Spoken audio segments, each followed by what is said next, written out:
उसको कहते हैं शिलान्यास कार्यक्रम में शिरकत कर रहे हैं नेशनल फॉरेंसिक साइंस यूनिवर्सिटी में अमित शाह, केंद्रीय गृह मंत्री, गुवाहाटी से। और भारत सरकार के अधिकारीगण और उपस्थित सभी आसाम पुलिस के परिवारजनों, आप सभी को नमस्कार। आज का दिन न केवल आसाम, समग्र नॉर्थ ईस्ट की क्रिमिनल जस्टिस सिस्टम के लिए बहुत महत्वपूर्ण और सुनहरा दिन है, क्योंकि आज यहां पर इसी कार्यक्रम में गुवाहाटी में राष्ट्रीय फोरेंसिक विज्ञान विश्वविद्यालय NFSU का भूमि पूजन हुआ है और इसके साथ साथ इसके अस्थायी कैंपस की शुरुआत भी हो रही है। इसका मतलब यह है कि समग्र नॉर्थ ईस्ट के बच्चों के लिए फॉरेंसिक साइंस के क्षेत्र में पढ़ाई लिखाई करने के लिए नॉर्थ ईस्ट छोड़कर ना दिल्ली जाना पड़ेगा, ना गुजरात जाना पड़ेगा। सभी को गुवाहाटी के अंदर ही नॉर्थ ईस्ट में फॉरेंसिक साइंस पढ़ने की सुविधा यहां उत्पन्न। और मैं आज असम और पूरे नॉर्थ ईस्ट के युवा विद्यार्थियों को बताना चाहता हूं कि विश्व भर में एकमात्र फॉरेंसिक साइंस की स्पेशलाइज्ड यूनिवर्सिटी कहीं पर है तो वो भारत में है।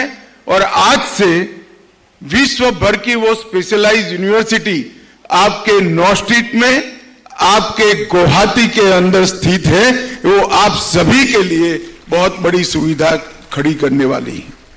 इसके साथ साथ पुलिस की सेवाओं के लोकाभिमुख अभिगम को दृष्टिगत रखते हुए एक वेब पोर्टल का भी लॉन्चिंग हुआ है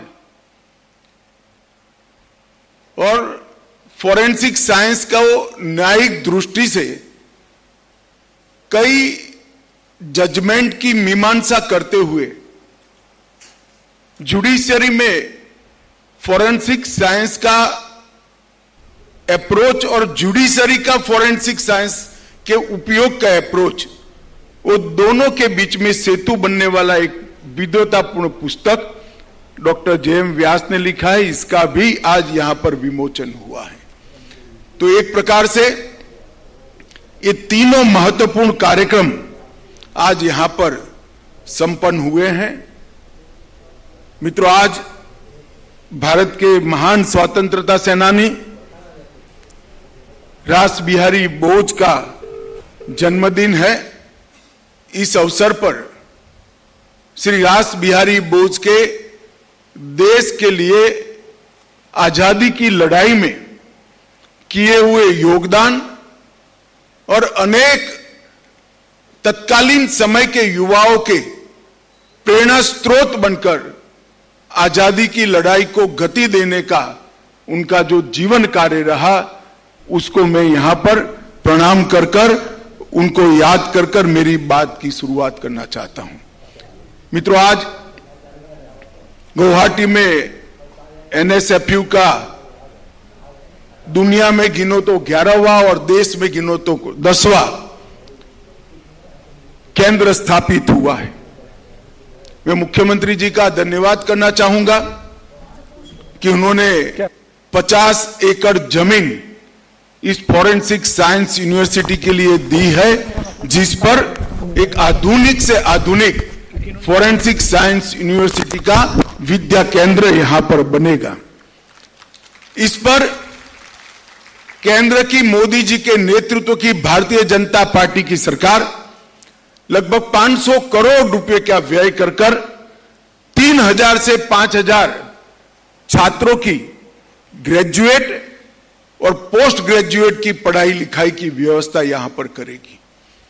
और मैं आज समग्र नॉर्थ ईस्ट और विशेष कर आसाम के छात्रों को बताना चाहता हूं कि NSFU से ग्रेजुएट होना मतलब तुरंत ही जॉब प्राप्त कर लेना है, क्योंकि उनके प्लेसमेंट रेशियो 100% है। 100% ग्रेजुएट्स को आज नौकरी मिल चुकी है। और आने वाले दिनों में जितने भी अभ्यासक्रम विज्ञान के क्षेत्र में है, ये सभी अभ्यासक्रम के सभी कोर्सेज में सबसे ज्यादा जॉब अपॉर्चुनिटी अगर किसी एक कोर्स की है तो फॉरेंसिक साइंस के कोर्स की है। इसलिए कि मोदी जी के नेतृत्व में भारत सरकार आईपीसी, सीआरपीसी और एविडेंस एक्ट तीनों में आमूलचूल परिवर्तन करने जा रही है। और ये आमूलचूल परिवर्तन का मूल उद्देश्य हमारे संविधान की स्पिरिट से अंग्रेजों के समय में तैयार किए गए तीनों कानूनों को बदलना और हमारे देश के 2 सिद्धि के प्रमाण कन्विक्शन रेशियो को बढ़ाना, ये 2 है। और जो दूसरा लक्ष्य है 2 सिद्धि के प्रमाण को बढ़ाने का, उसमें हम 6 साल और इससे ज्यादा सजा वाले हर केस के अंदर फॉरेंसिक एक्सपर्ट की विजिट को, क्राइम सिनेरियो पर विजिट को कंपलसरी करने जा रहे हैं, पूरे देश भर के अंदर कंपलसरी करने। अब आप समझ लीजिए, देश के अंदर जो लाखों लाखों एफआईआर होगी, वो सभी में जिसमें भी 6 साल से ज्यादा सजा का प्रावधान है, वो सभी में फॉरेंसिक साइंस के एक्सपर्ट की विजिट हम कंपलसरी करेंगे। तो इतनी सारी जॉब अपॉर्चुनिटी फॉरेंसिक साइंस के विद्यार्थियों में के लिए क्रिएट होने वाली है कि व्यास साहब अभी 10 साल तक जितने भी ग्रेजुएट आप निकालोगे, सभी के सभी को नौकरी ग्रेजुएशन के दिन ही मिलने वाली है। मित्रों, एक उभरता हुआ क्षेत्र है जिसकी पूरे विश्व के अंदर जरूरियात है और पूरे विश्व के अंदर एक्सपर्ट्स की जरूरियात है। और मैं गर्व के साथ कहना चाहता हूं कि गुजरात से शुरू हुई गुजरात फॉरेंसिक साइंस लेबोरेटरी, उसमें से गुजरात फॉरेंसिक साइंस यूनिवर्सिटी और बाद में वो नेशनल फॉरेंसिक साइंस यूनिवर्सिटी बनी। वो अपने आप में समग्र विश्व में फॉरेंसिक साइंस के क्षेत्र में एक्सक्लूसिव कोर्सेज तैयार करने वाली और फॉरेंसिक साइंस के सभी डायमेंशन को कोर्स में कन्वर्ट कर पढ़ाने वाली अपने आप में विश्व की एकमात्र यूनिवर्सिटी एमएनएसएफयू है।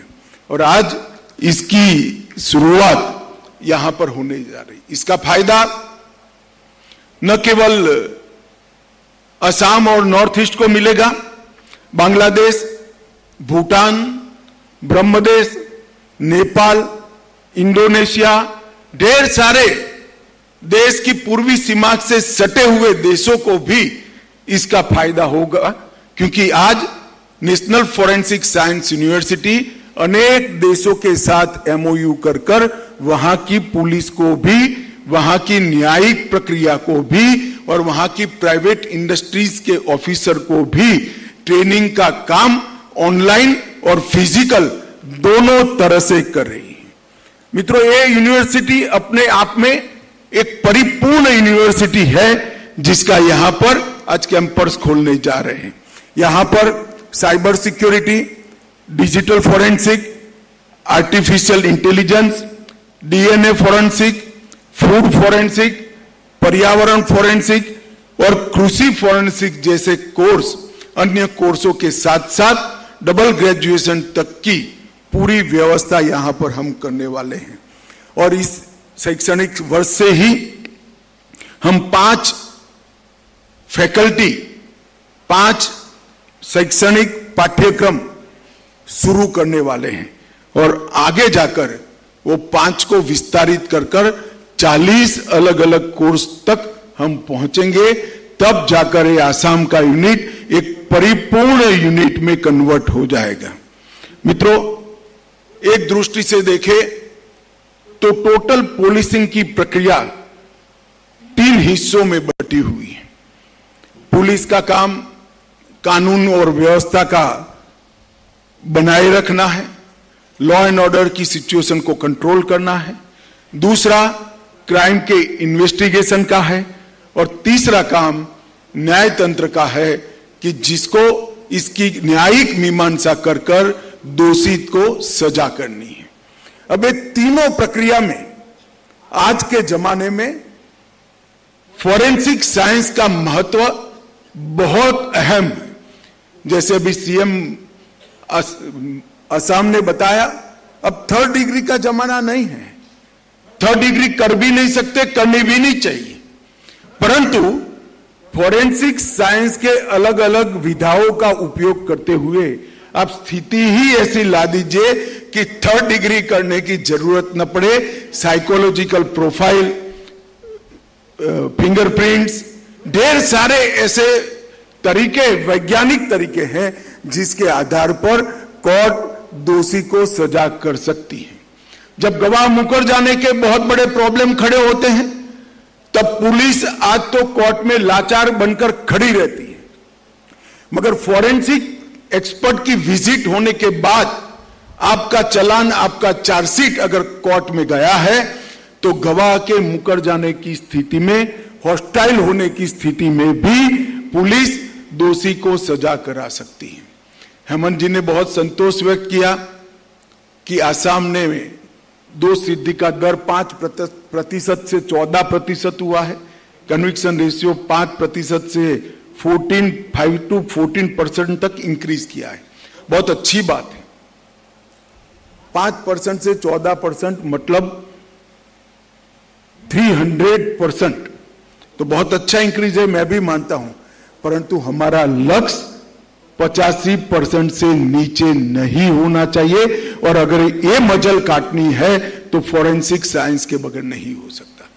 इसलिए मैं हेमंत जी को साधुवाद देना चाहता हूं कि उन्होंने इनिशिएटिव लेकर NSFU को यहां पर आने के लिए निमंत्रित किया, और उनकी इच्छा को हकीकत में बदलने के लिए भूमि भी दी। प्रोएक्टिव रोल लेकर डॉक्टर व्यास से कोऑर्डिनेट किया, भारत सरकार के गृह मंत्रालय से कोऑर्डिनेट किया, और आसाम सरकार के ये प्रोएक्टिव रोल के कारण ही आज आसाम के अंदर नेशनल फॉरेंसिक साइंस यूनिवर्सिटी का 11वां कैंपस खुल रहा है। वो हम सब के लिए बहुत अच्छी बात है। मित्रों, देश का दोष सिद्धि का प्रमाण 50% है, कनाडा का 62% है, इजराइल का 93%, इंग्लैंड का 85% और अमेरिका का 90%। मैं आपको ये आंकड़े इसलिए बताता हूं कि हमें किस दिशा में जाना है। अगर बार बार गुनाह करने वाले आदतन गुनेगारों को एक बार आप सजा करा देते हो, तो समाज के अंदर इससे एक सख्त उदाहरण, सख्त एग्जाम्पल एस्टैब्लिश होता है, और सजा करने की, गुनाह करने की वृत्ति पर बहुत कंट्रोल आता है। इसके लिए फॉरेंसिक साइंस यूनिवर्सिटी बहुत रिलेवेंट है, और क्रिमिनल जस्टिस सिस्टम की दिशा में हमारा लक्ष्य बहुत स्पष्ट है कि विकसित देशों के प्रतिशत के साथ हमारे दोष सिद्धि के लक्ष्य को ले जाएं।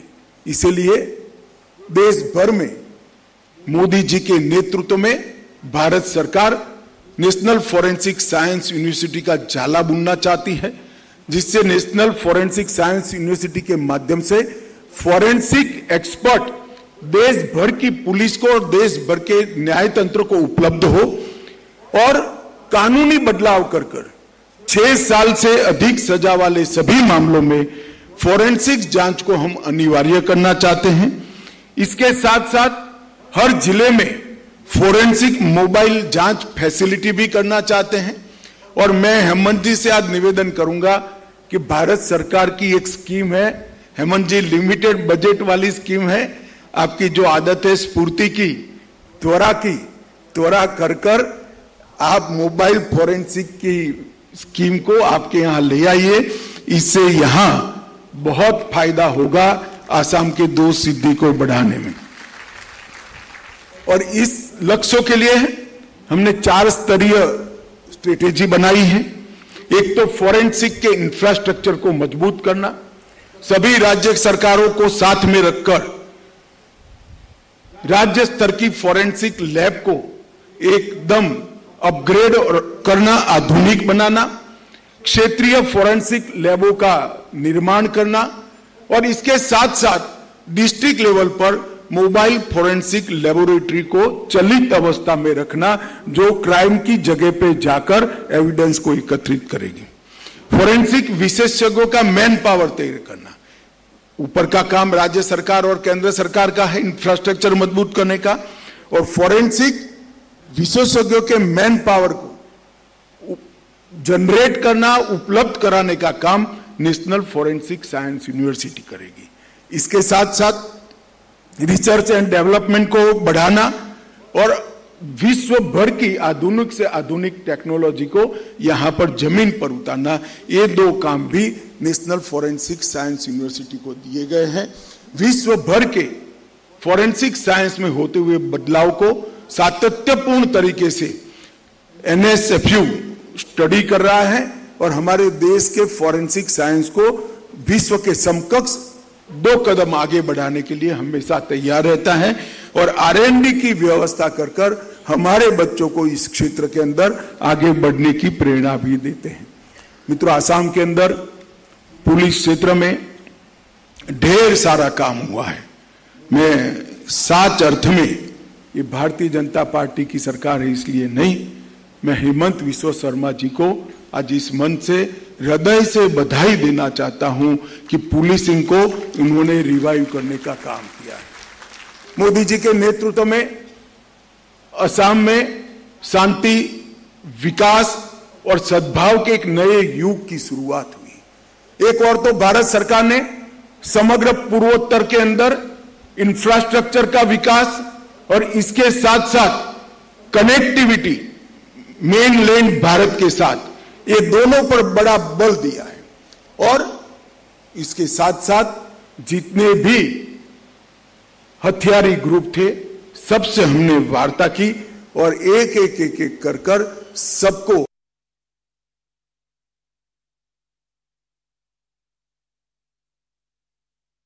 देख रहे थे। केंद्रीय गृह मंत्री असम के कामरूप जिले के चांगसारी क्षेत्र के मुलुंग में स्थापित होने वाले राष्ट्रीय फोरेंसिक विज्ञान विश्वविद्यालय के गुवाहाटी परिसर की आधारशिला रखने के मौके पर आयोजित समारोह को संबोधित कर रहे थे। एक बार फिर आपको लिए चलते हैं। मोदी सरकार और उत्तर पूर्व की सरकारों ने किया है। मैं मानता हूं कि एक बहुत बड़ा परिवर्तन समग्र उत्तर पूर्व में आया है और आज इस मंच से मणिपुर में एक अदालत के जजमेंट के कारण कुछ क्लैशेस हुए हैं। मैं मणिपुर के भाइयों को भी कहना चाहता हूं कि हमारा काम शांति बनाए रखना है। आप व्यवस्था पर विश्वास करिए। दोनों ग्रुपों के लोग पहले शांति बनाने का निर्णय करें। मैं आपको केंद्र की सरकार से और से विश्वास दिलाना चाहूंगा, सबके साथ न्याय होगा और हिंसा करने वालों को हम बख्शेंगे नहीं। इसका विश्वास आप नरेंद्र मोदी सरकार को रखिए। मेरा अपील है मणिपुर के अंदर सभी भाइयों बहनों को कि आप एक बार पहले जैसे मणिपुर के लिए हम 6 साल से मणिपुर में शांति से आगे बढ़े, एक भी बंद नहीं हुआ, एक भी ब्लॉकेड नहीं हुआ और आज एक अदालत के निर्णय के कारण जो विवाद हुआ है वो विवाद को हम चर्चा से, वार्ता से और शांति से इसका रास्ता निकालें। किसी के साथ अन्याय न हो, ये नरेंद्र मोदी सरकार की नीति है।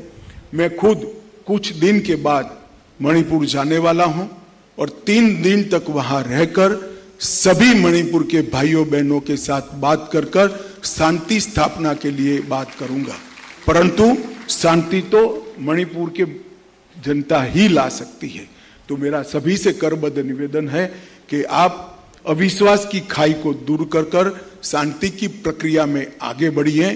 भारत सरकार और मणिपुर सरकार से वार्ता करिए। शांति का रास्ता खोजना पड़ता है, होता जरूर है और मुझे विश्वास है चर्चा से ही शांति की स्थापना हो सकती है। मित्रों, नेशनल फॉरेंसिक साइंस यूनिवर्सिटी ने 70 से अधिक देशों के पुलिस अधिकारियों और फॉरेंसिक वैज्ञानिकों की ट्रेनिंग की है। लगभग राष्ट्रीय और अंतर्राष्ट्रीय संगठनों से 170 से ज्यादा समझौतों पर हस्ताक्षर कर इसका निर्वहन कर रहे हैं। और एनएफएसयू ने एशिया का एकमात्र बैलिस्टिक अनुसंधान केंद्र परीक्षण रेंज भी इसकी स्थापित की है।